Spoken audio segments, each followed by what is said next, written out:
It's preparing to go live right now.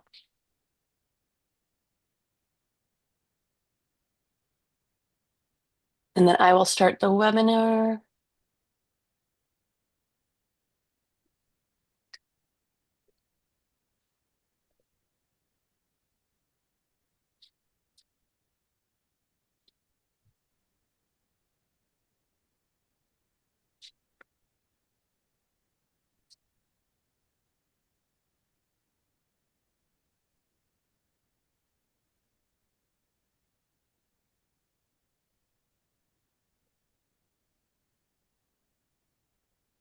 Okay.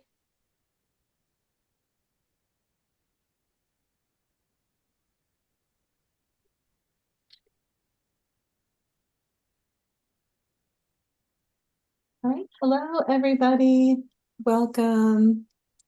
Before we get started, let's be sure everyone is able to select their language channel.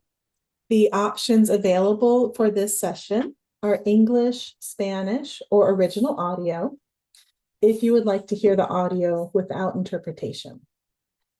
For people connecting through a computer, you can use your language channel by clicking on the interpretation icon, which looks like a globe. You can find this icon between the show captions icon and the reactions icon.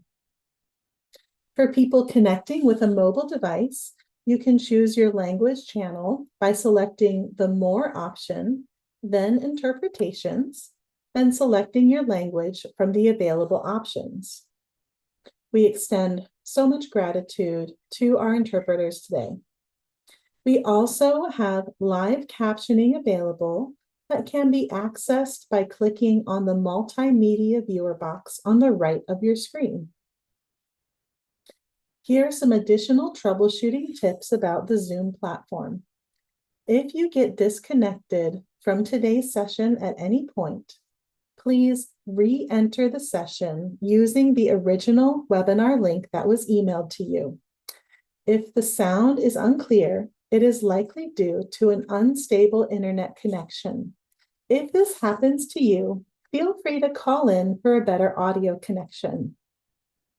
If you are experiencing technical difficulties, you can directly chat with Christine Horwitz, also with the Center for Assistance. If you are unable to contact Christine, please reach out to Zoom tech support. Christine will post that phone number in the chat box. We welcome you to use the chat feature to share thoughts, questions, and resources throughout the session. Your screen might look a little different depending on what kind of device you're using. Usually the chat box can be found at the bottom right of the screen. You may have to click on the chat icon that looks like a speech bubble to open it. Let's test the chat feature now. Please introduce yourself in the chat and let us know where you're joining us from today.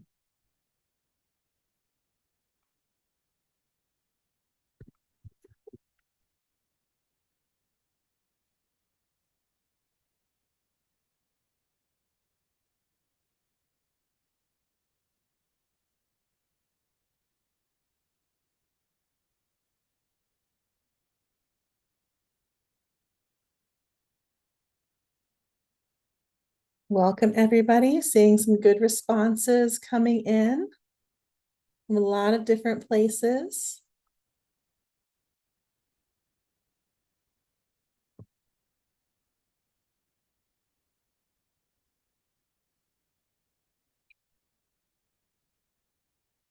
Okay, and I'm just taking a moment to make sure I can still see the chat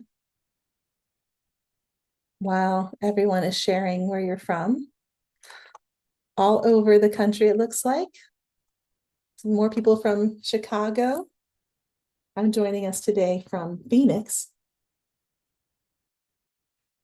So welcome, and I would like to welcome you to our webinar series, Mental Health and Substance Use Coercion in Domestic Violence Services. Today's session is titled Cultivating Emotional Safety, Supporting Survivors and Staff. My name is Amanda Lyon, and I'm the Training and Technical Assistance Manager for our center.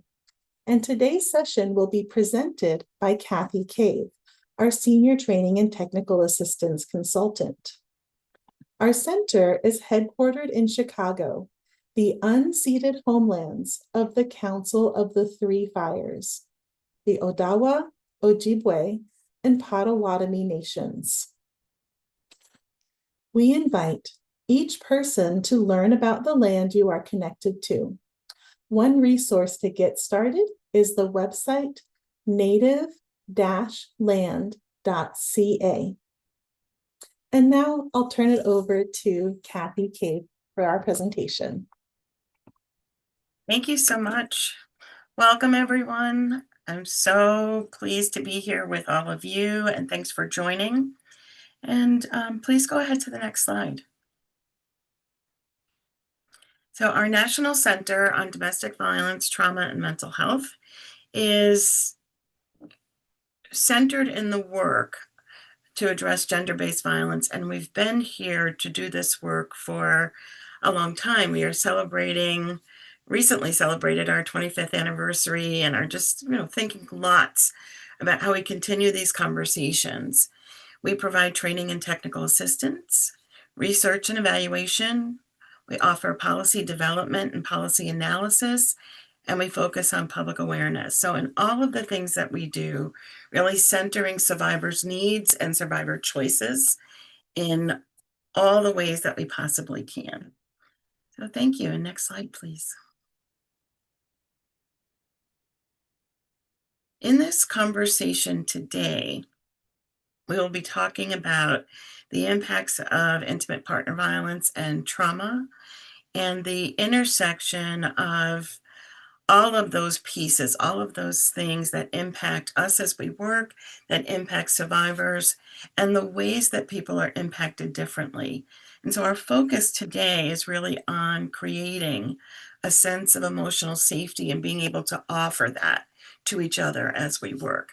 So please take care of yourselves. Step away, take a break, do what you need to do.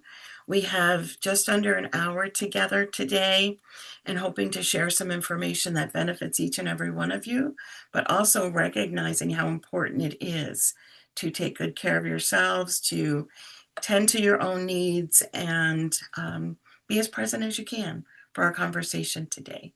So thank you so much. And next slide, please. We think a lot about physical safety and offering physical safety, providing spaces where people can feel physically safe. When we talk about emotional safety, it's a little more difficult or challenging to, one, be sure that what we intend to offer is exactly what survivors are experiencing, but also recognizing that it's hard to know. And so when we talk about emotional safety, and I love this definition for it, it's a feeling that your innermost thoughts and feelings and experiences are and will be honored. So whatever it is that you're experiencing, that there is a way that you are offered comfort and connect to comfort, that it's possible to self-manage, to self-regulate, that people don't need to prove nor impress, that you just simply are.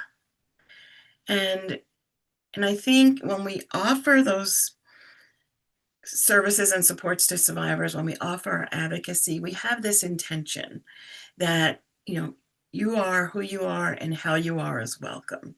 That's the intention. But we don't always get there. It's not always playing out in the ways that we intend. So it's important to think about, as we're having our conversation today, what is it that supports me to be emotionally safe? And how do I know when I have it? How do I know when it's there? And then how do we check in about what we're offering with the folks that we support? So next slide, please. I'd ask folks to put in the chat, what tells you that you are emotionally safe? What is it that creates that sense? How do you know when you feel it? So if we could go ahead and everybody add to the chat, and let's see what folks are thinking about today.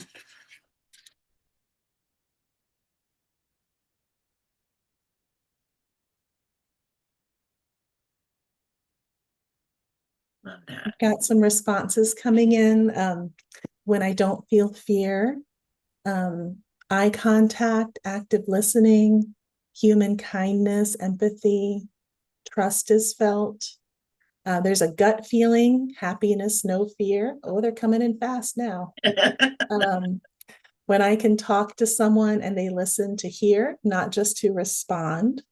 I don't have to brace for impact, bringing up a topic.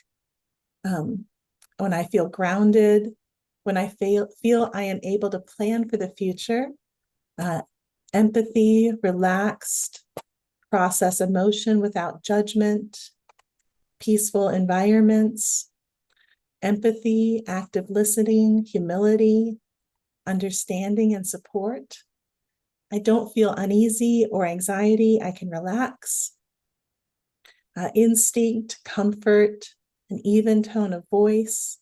A lot of people sharing, it's like that feeling of being relaxed, sharing kindness, empathy, feeling comfortable with somebody and their energy, non-judgment, body language, not feeling tense. When I don't feel like I have to overthink the interaction, comfortable to talk when I'm seen and heard, feeling calm, feeling of being able to be yourself and authentic with whoever is in front of you, blanket feeling of peace, presence, when you can say no or set boundaries without fear of punishment, guilt, or rejection. When I don't feel judged, when my breathing is calm, feeling safe, and being at peace in spite of the situation or circumstance, and absence of all forms of violence. So a lot of wonderful responses. Love that. Thank you. And actually, Amanda, as you started to read, I'm thinking, oh, that's what I feel right this minute. I felt like you've got me, whatever that is, right?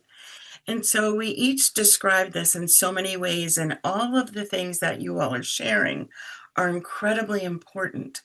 And I do believe part of what we offer, what we intend to offer. So go next slide, please. So we know that when people have experienced coercive control, and I love that response a moment ago about, the absence of all forms of violence, because people experience violence in so many ways. And so when those experiences impact our health and well-being, our family connections, our abilities to feel comfortable and being able to express to ourselves and to each other that this is what I need and this is what happens. We know that coercive control undermines all of that. So emotional safety can be incredibly challenging in that as we are in our programs and we're talking and we're offering support, we also have expectations of survivors. And so often when we're meeting people, they're not at their best day. They may be feeling the impacts of trauma and violence in that moment. And we're trying to gather information. We may be showing up in a way where we're focused on the things we need to communicate and the things we need to learn right away. And we may miss the signs that the person we're supporting or attempting to support is not feeling emotionally safe. Next slide, please. So what are some of the barriers to emotional safety? That these ongoing impacts directly affect people's ability to be comfortable, to feel that they're listened to feel heard. All of the things that you all were naming as so important to establishing your own sense of emotional safety, that in those same moments as we are trying to support survivors, we might not be making that connection and supporting folks to feel emotionally safe.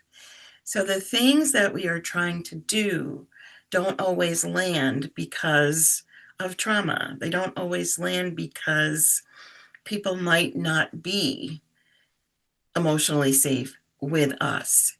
And even when we're attempting to provide that support, we might miss that folks are not feeling what we're trying to share. Sometimes our approaches that we use to gather information, to learn about folks, to share our expectations, those just the approaches we use can further undermine someone's emotional safety. And so part of what we're hoping to talk about today, and it's just to shine a light on, is that there is a disconnection between what we may intend to do and what survivors actually experience with us. And that is natural and normal to be expected as part of interacting with folks who experience trauma, including those of us who are doing the work. So all of this is in the mix and can present, barriers to emotional safety. Next slide, please.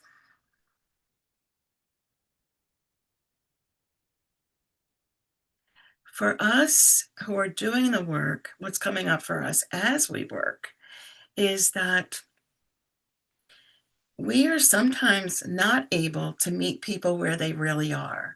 We might not recognize that they're not where we think, and we may be just missing each other like ships passing in the night, right? We have all this intention and support and wanting to be helpful, and we just may be missing what's being communicated. It might be the way that it's being communicated. It may be that someone is not feeling safe to tell us, just need some rest right now, or I'm not really ready for big conversation, or I am so wound up and I can't sit down and talk. And so there's all kinds of ways that when we set expectations, we have rules, we want to make sure that everybody knows this is how we function and how we operate here, that sometimes we miss in either the way we deliver the message or that the person that we're trying to be with isn't able to be in conversation with us in that moment. Sometimes we don't know what would be helpful, so we miss where we start. If I need to give someone, oh, these are the rules and this is how people are together in this space, whatever those examples might be, whether it's everyone has their own lockbox for medication, sometimes we miss communicating the things that are really important. Someone might be hungry and we're talking about rules. Someone may be thirsty and we're wanting to make sure that they know where things are. Someone might have missed my name when I first introduced myself, and they're not feeling safe enough or comfortable enough to ask me to repeat my name. So now they're thinking about that, and I don't know that that's what they're thinking about. And so there's all of these opportunities where we miss each other in our attempts for communication, but also we have worries as we work about the what ifs. I'd had conversations with several programs in just the last couple of weeks where folks were so worried about, well, what if this happens? What if someone gets upset? What if I'm struggling to communicate? What if I'm not sure what they really need? What if they're asking for something and I can't provide it? What if things feel too big for me? And so when we're all in the what ifs for ourselves, we may be missing opportunities to communicate and actually offer something that might be soothing, that might be comfortable, that might provide some clarity. And so we miss, again, opportunities to really offer, what does someone need in this moment? And we get ahead of ourselves in terms of how are we staying connected? And we miss opportunities to stay connected, and we miss even awareness, being aware that we've missed a connection. So these are all things that can come up for folks as they are, thinking about and struggling with how are we in this space talking to folks about hurtful, harmful things that have happened to us, and how are we making sure that we can show up, hear it, be present. So we're going to talk about some ideas around some of that. Next slide, please. So when we're thinking about what approaches can we use that actually support survivor healing, there's a few things that work. One of the things is just really being grounded and centered in the idea that what folks most need when they're experiencing trauma and trauma responses, that connection to someone who is not harmful, connection to someone who is intending to be kind and present, and then they actually do it. So it's really looking at what's our physical space look like and how are we approaching folks so that they feel welcomed right from the start. Just glad you're here, that who you are and how you are is welcome. And if we can hold that, and that everything we say and do reaffirms that you are welcome, you don't have to change who you are for us. Yes, we have some ways of being that are connected to rules and expectations. But even if we think about how do we deliver that information, can be incredibly helpful when it comes in a way, in a tone that is welcoming and not just this really quick, here's our list of rules, and then we can go do other things, right? So being kind, being clear, being present, being welcoming. When we can think about what is it that we actually need to gather at intake, that makes a difference in how we approach things, and it makes a difference in how survivors respond to us. We need to know if someone is in need of services and support and advocacy related to intimate partner violence. That's the piece we need to know, is do they meet that criteria to be working with us and for us to be working with them. If we can think about the ways that we share information, I'm going to come back to that in a little bit. If we can think about emotional support planning, how do we actually check in and ask what's helpful rather than guessing, trying to navigate, trying to figure it out? That when we ask people, was that actually helpful? What else would be helpful? And then making sure that as we are working, we have support for the staff who are doing the work. And that it's fine to ask for help. It is fine to be learning. It is fine to be open. It's okay to say, I don't know. Let me see if I can find that out. That taking some of the urgency and crisis out of how we're interacting. It doesn't mean that people aren't experiencing pain. It means that we are not also in that moment contributing to someone's crisis. So giving people space to hear us, for us to hear them, to learn together about what's helpful and to grow. Next slide, please. So I want to talk first about the Guide for Emotional Support. Excuse me. This is something that we've created at the center for really being able to guide some conversation around when you are struggling, what would be helpful? What are the things that we can do that would support you with what you need right now in the ways that are most helpful?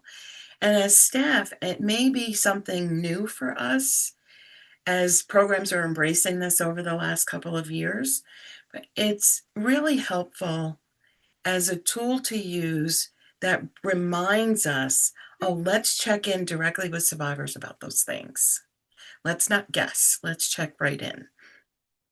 So the Guide for Emotional Support is an opportunity to actually work directly with survivors to talk about distress, to talk about what that is like for them. What are the things they would like us to do? What would they never want us to do? And it's available in several languages.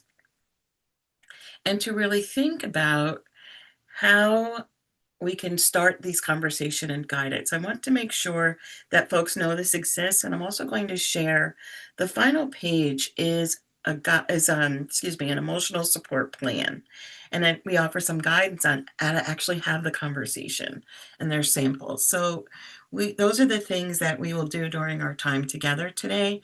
But I also wanted to share this up front so that folks could access it, have it with you, and I hope that you're using it and that we have some folks who can speak to how they're using it. And so if you have anything to share um, about if you've used this or if you have a way of checking in with survivors in a very clear way about we don't want to do anything that would be disruptive, re-victimizing, or re-traumatizing.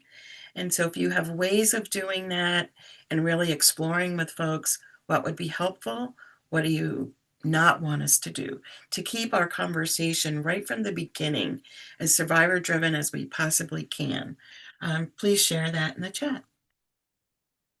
Next slide, please.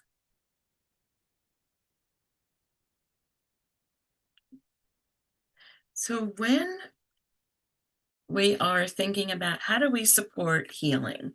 How do we make connections and forge those connections directly as we're doing the work so that people who are receiving support from us, who are engaged in advocacy with us, that we are trying our best to offer support that is meaningful to them?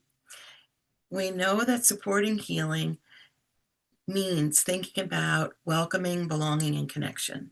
So what are the things that we can do?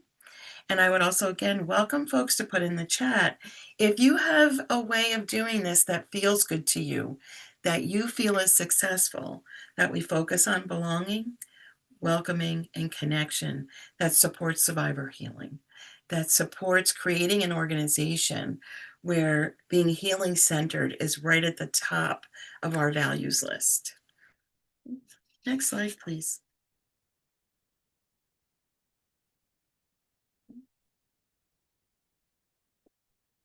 The first thing that we need to do as we think about welcoming is making sure that we're not using an intake process that screens people out. So if we are attempting to provide emotional safety, and that is key to success in our advocacy, people need to feel welcome. They need to actually be able to access us and all the things that we do. So if we are screening people out because we're worried about health challenges that they have, mental health challenges that they might have, challenges with substance use or experiences with substance use, and we're worried that we can't control it. So we screen people out, and sometimes we use the nicest words, and it's things like, oh, maybe you would be better supported someplace else. If we're screening people out, we are creating unnecessary barriers to advocacy. So making sure that we actually extend that welcoming and use our intake process to truly just engage folks around. Do they meet our criteria, which is, has something happened to you that is related to your experiences with intimate partner violence, gender-based violence, the things that you experience? Are you safe in your home? And if you're not, we're here for you. And that we need to be able to communicate that whether or not they're using substances, that's not the question. Whether or not someone has medications for mental health, that's not our question. Our question is, has something happened to you that you need to access us, and we can figure out how to be welcoming right from the start. So if you are not sure if you're intake processes are screening people out, I would invite folks to look at our toolkit on creating or becoming accessible, culturally responsive, and trauma-informed organizations. The toolkit has a section on intake and will absolutely provide some ideas that where you can engage in a much more welcoming process. So providing that sense of emotional safety actually starts even before we meet folks. And those early conversations, how we use that, how we use our questions, how we use the information we gather, it's to welcome folks in and again, not screen people out because we're worried about the what ifs. And again, if you have questions, thoughts, or comments related to anything that I'm saying today, please use the chat. We welcome it. Right, next slide, please.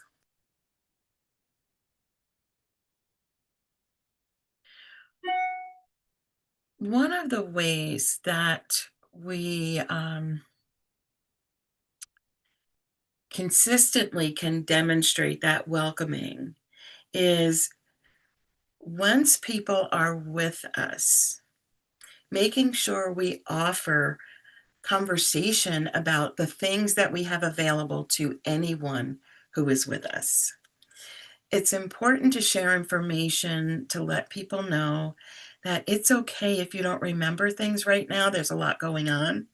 There's always someone here who can answer your questions, but we also need to make sure we are sharing information consistently. When survivors hear different information from different staff or different information from the same person at different times, it's confusing. People are already experiencing difficulty with trust and having experiences of being undermined. So we are that beginning connection for consistent clarity and kindness. So sharing, what do we offer to everyone? Sharing that it's really common that when someone has experienced what you've experienced, that it's hard to trust, it's hard to make connections, it's hard to be in different spaces. So just kind of acknowledging that there are some really common experiences when folks have experienced all these different sources of violence and being able to say, yes, that happens. And yes, other people have shared that with us as well, that it's really hard to settle down. And then to being able to ask questions that let people know that however they're coming to us and who they are as they come to us is fine. So when we can say things like, and ask questions about coercion related to substance use or coercion related to mental health, that we can actually put someone at ease because we're providing information. We're not grilling them. We're not saying, did this happen to you? Have you done these things? Do you use substances? What we're saying is, if anyone has tried to use your substance use or your mental health against you, that is something we can help you with. If you've had experience with someone trying to disrupt or put you down in front of your kids, disrupt your parenting. These are things we can help you with. So offering the things that people aren't maybe afraid to share with us, for us to raise those topics and say, if this is something that you would like help with, we can help with that. To do that in the affirmative, in an affirming way, excuse me. It's also important to highlight choice. So, and lots of survivors have shared with me in particular, because I have a lot of very direct conversations with lots of survivors across the country. And what people will talk about is, I got a chore list. And what they remember is, I got a chore list. What they also remember is they were exhausted and thought, well, I can't say no. If I say no, or if I say I don't want to do this, then I might be exited. Like these are worries that folks have. So when we let people know these are our expectations, we also need to let people know that services are voluntary. Everything that we are doing is voluntary, and you could choose to not. And for us to think about what are our priorities for communicating with survivors, that these are the most important things. The most important thing is that you feel safe. The most important thing is that we know the best way we can support you. The most important thing is that you have choices. Everything we do is driven by you. So no one is going to make you or try to make you do something. So explaining, Kathy, yes, I'm really sorry to please, interrupt, but that's okay. in the chat, Michael Holzapfel has a question or a Sure. comment really about a significant challenge is establishing rules, substance abuse, interpersonal violence, etc., for safety of all with emotional welcoming, comforting acceptance of individuals. I just wanted to have you kind of address that if I just wanted to bring it to your attention. Sure. Thank you so much. And thank you for the question, Michael, or the comment. It's really everything that we're talking about, right? It's why we're having this conversation. That while it may be challenging to establish rules, what we need to look at is minimal rules, right? It's we don't want folks to feel that it's okay, or we don't want to make it seem that it's okay that if someone physically harms someone else. So a rule is, yes, we might be very clear that there's not any physical violence amongst us in this setting. So not staff, not survivors, towards each other, towards staff. That makes sense that we want to say that. But that's a rule, right? What survivors experience is a list that's ginormous with a whole lot of rules that they're expected to follow. So one of the things that's important to do is really to look at what are the rules that we have and are they necessary? And to ask, why do we have them? And so often when we have a lot of rules, a rule might be connected to an experience that a program or staff within a program have had with one person. So then that's when we're afraid of the what if, like what if that happens again, or what if this happens?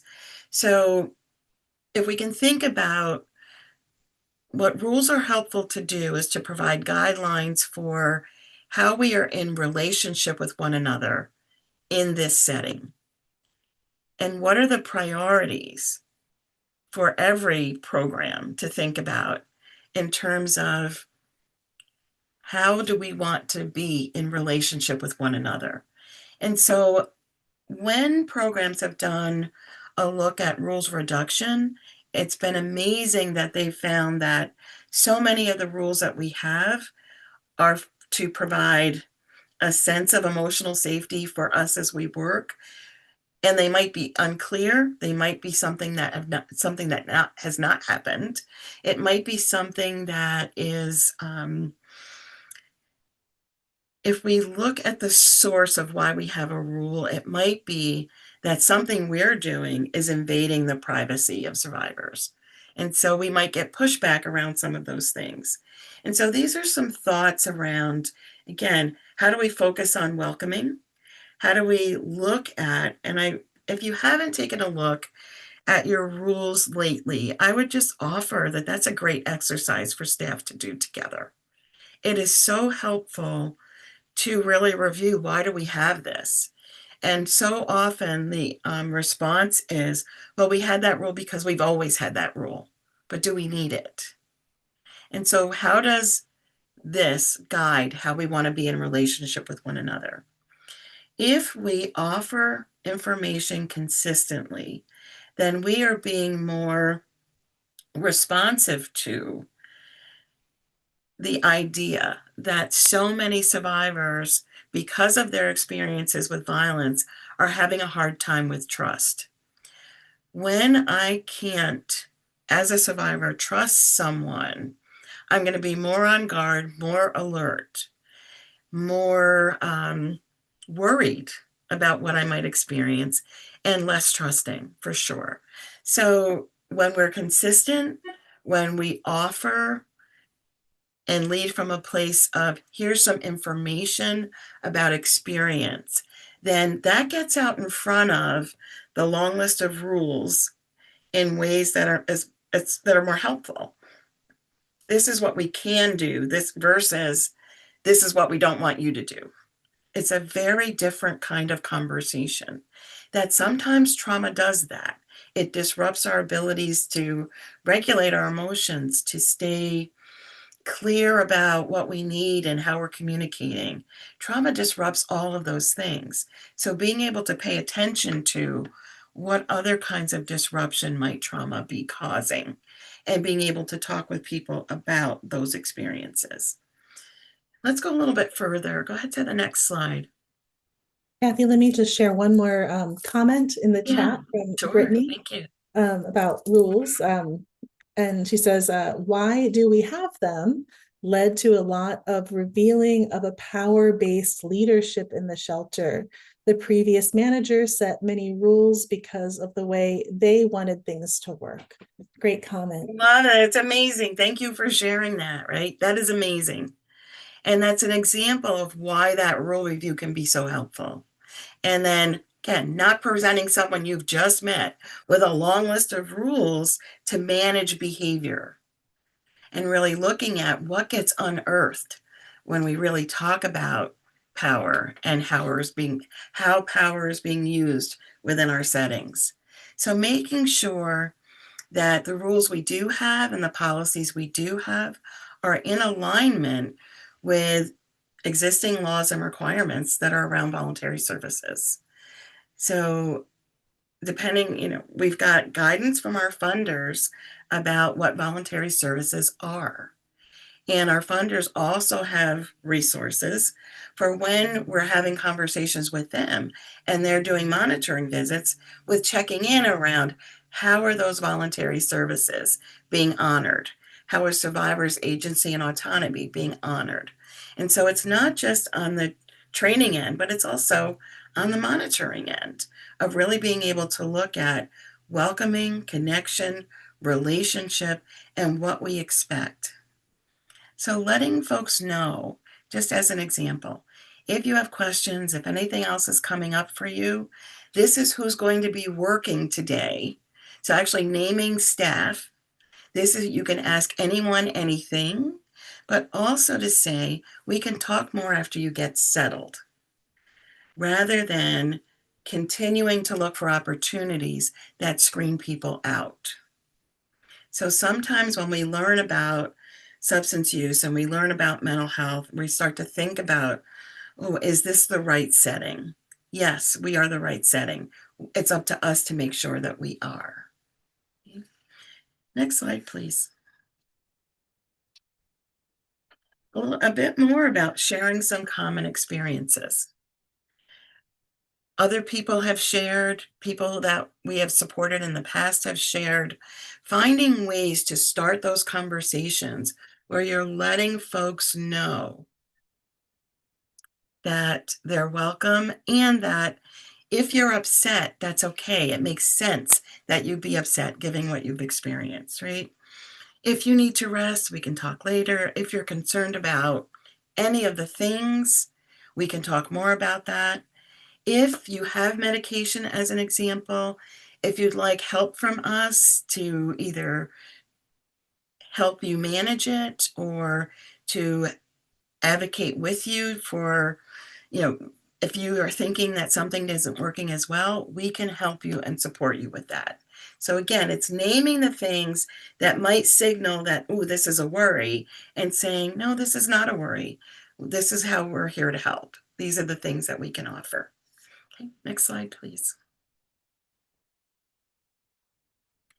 For every single person, the path forward is unique. And so earlier I mentioned that we have an emotional support plan. And so we're going to talk a little bit more about that right now, and to think about what helps for every person may be something that you've never heard before. I was once asked, what was the thing that most helped me or helped me feel supported, helped me feel connected when I'm feeling dysregulated? And the first thing I could think of was, I need to do laundry. It is something so soothing about the rhythm of laundry. And that's been true for decades. And I still get some sense of comfort from taking something that's all jumbled up and getting it clean, getting it folded, getting it put away. That sense of bringing order to chaos when I'm feeling most chaotic internally is incredibly helpful. So when we ask people, they have a chance to tell us what works for them. Next slide, please.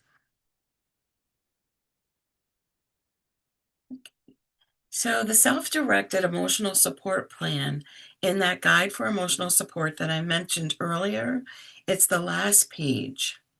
And what it offers is a collaborative approach for working with survivors around what would be helpful.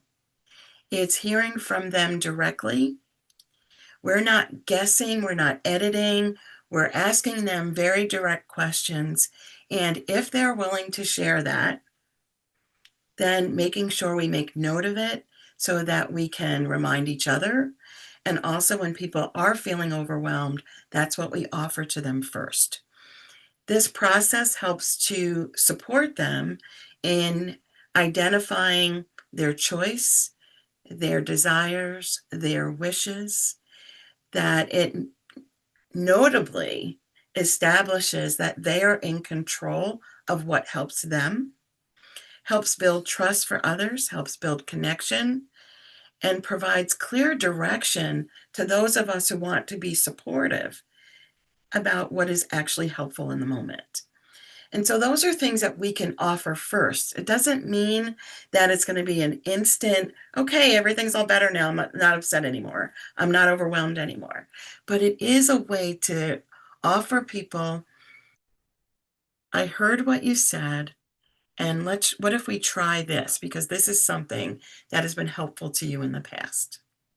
And what happens, because we're working in a way that is so respectful, so collaborative, it also can help inspire some hope and further establish that we are trustworthy in our work and our approaches with them. Okay. Any questions, thoughts, or comments? And I want to show you some of the questions that are in the emotional support plan. But I also wanted to give an opportunity if there were any comments right now. Okay. Yeah, one comment, just Katrina was agreeing that I believe it was that same here for the laundry. She says yes, Yes. so that was correct. Yep. And all the resources we need are right here at our fingertips, right? So that it gives me that. So thank you for supporting that. Let's go ahead to the next slide. Okay. I wanted to share with you, in case you've not seen this before, the self-directed emotional support plan really helps to identify tools, resources, and supports. So as a survivor, the tools, resources, and supports I use that help me feel calm, relaxed, grounded, connected to myself, that support me to feel safe. If you're asking me about that, I want to share that. And here's a place to write it. Some things that I would like help to manage the worry, the exhaustion, just feeling distressed or overwhelmed. And when staff are directly asking someone, hey, these are conversations we have with everyone. We really want to know, what can we do that would be most helpful to you? Again, here's a place for that. What would you like help with? And let folks answer it. And you'll notice that the questions are directed in a way that the question is for survivors, to gather their responses, and it's their plan. It's not our plan for them. Okay. Go ahead to the next slide. And Kathy, we had one follow-up comment. Sure. It says from Tina, it says, at our shelter, we don't have rules, we have structure. And at intake, we go over the structure at shelter and explain it. We also ask if there is anything about the structure at the shelter that would bother them. Love that. Love that. And that last question is exactly what that's beautiful, right? It's the, is there anything about this, right? And so we have an opportunity to actually share with folks strategies for feeling better. And they can share with us when we ask what are their strategies. So what I might be feeling inside is confusion. When I'm confused, maybe I can sometimes say, I don't know what you mean, but sometimes I can't find the words. So this is an opportunity for survivors to tell us directly, this is what's helpful. This is what's concerning. Um, there are some things that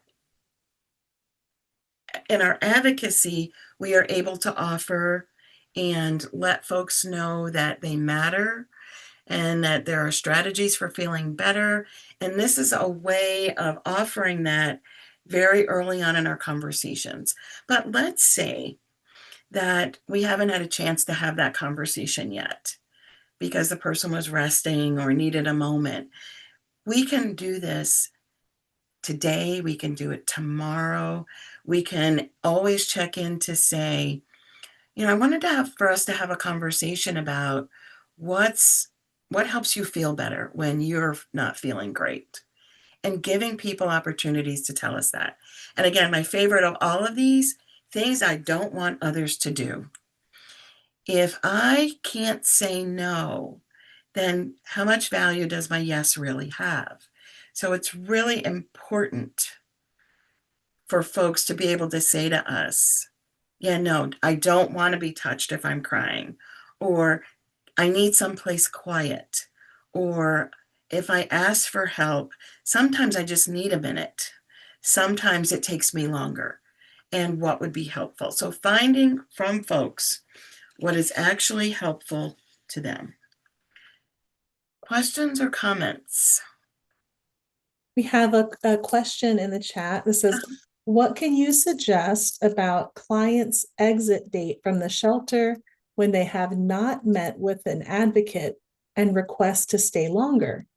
Or as our participation meeting with an advocate is voluntary. So is it part of voluntary services to meet with an advocate? Yeah, I mean, if I'm feeling that I don't trust, I'm not sure that I've connected to anyone, I'm not sure if I really do belong, I'm not sure if people, or I'm worried about that if somebody really knew me, they wouldn't like me, they wouldn't want to help me. So if we think about all the things that happen when people are being undermined by coercion, right? All those negative messages, that may flow right over into, if they know me, they might not want to help me, because those messages are often part of coercive experiences. So it's up to us to use our art of advocacy and multiple attempts to provide support, to ask folks for what they need, and to check in. If we are checking in, that means the person actually met with an advocate, right? It might not mean that you have a whole plan and you know what your advocacy plan with this person is going to be, but the checking in matters. The offerings matter. And so where my question would be back to this is, what does it mean to meet with an advocate, right? That we're available, we're there, we're checking in, we're offering, we're asking people, have you had enough sleep? Did you get some rest? Those are important things that also count as meeting with an advocate. When we build relationship, when we build trust, when we build connection, people are more likely to want to continue to talk with us. And so it's one of the reasons why doing the guide for emotional support, using that information, using an emotional support plan early on can be incredibly helpful. And I do want to share one other thing. So if you could go to our next slide.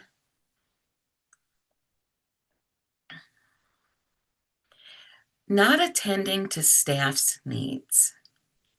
So if in our advocacy, we are finding it really difficult to connect, that we are really struggling with providing a sense of belonging, connection, collaboration, that we're struggling to really work in a way that we can support folks, that we may get frustrated, we maybe come overwhelmed or overextended, inconsistent, unreliable.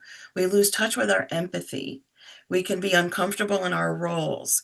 And so when I'm providing support, whether it's for direct support to survivors or direct support for staff, I want to know what comes up for folks when we're not connecting and when it feels like we're not being successful in our work. So it's important to look at when there are barriers to connection, belonging, and welcoming. One, what's underneath the difficulty? And two, how am I being impacted as an advocate, as a staff person? So I want to go to the next slide, please. I want to talk about, for just a quick moment, the idea and the process of reflection. Yeah, Thea, there's one other question from Holly. Mhm. She says, I agree with all of this, but this approach puts a lot of responsibility on advocates. And when all these things are in place and things do not work out and survivors don't make progress, then advocates feel like a failure. How do we support with this? Yes, that's where we're going. That's great. So actually, if you could go to the next slide. In our last few minutes, I will definitely want to talk about this because, thanks, Amanda, support for staff, right, in our roles, when we feel that we're doing the best we can and still missing opportunities to connect, that working with colleagues and talking with our supervisors, really looking at what's in the way of connection. So I would also, and I do appreciate the comments and the questions. That was amazing that you asked, and I really do appreciate that. And I want us to say that we know we are working with people who have experienced trauma. The antidote to trauma is connection and support and belonging. So in our work, in our advocacy, we need to put the process of welcoming and connection at the top of the list. And if we're not able to connect, that's for us to learn.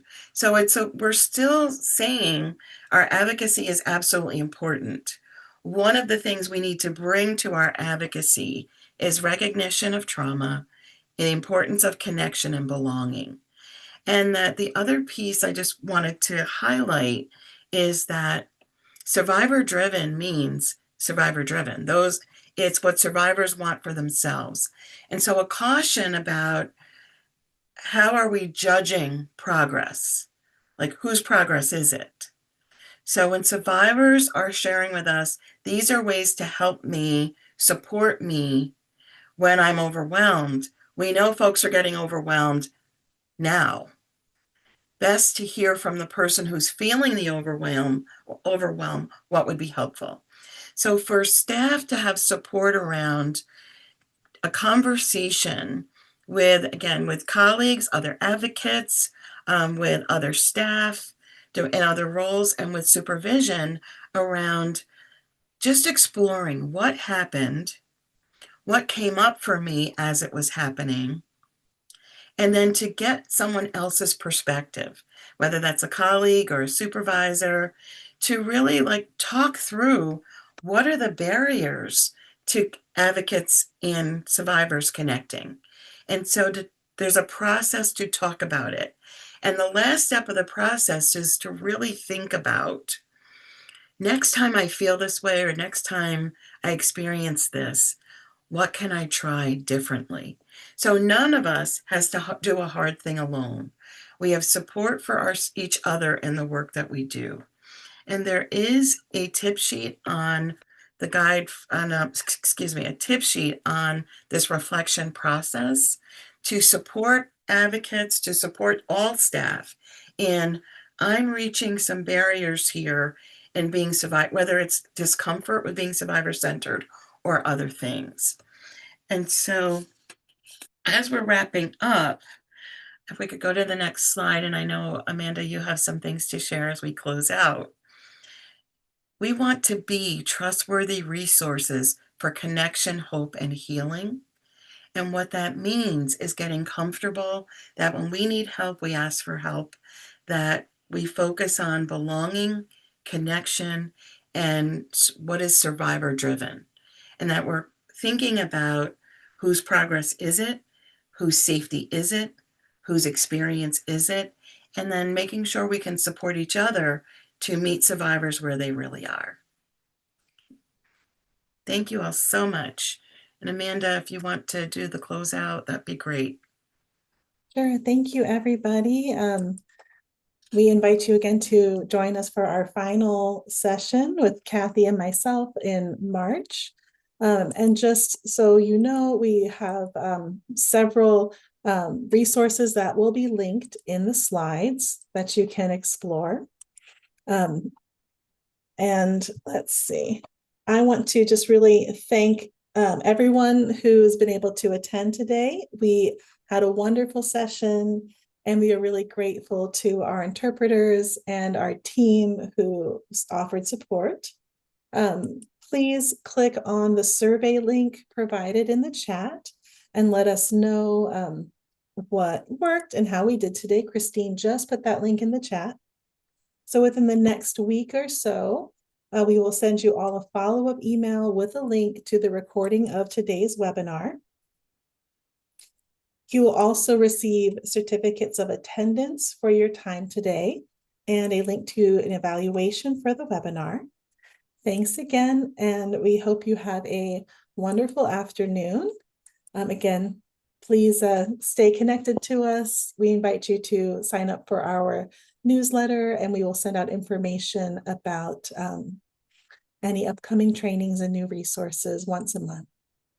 And you're also welcome to reach out to Kathy if you have any further questions, or to any of us at the center.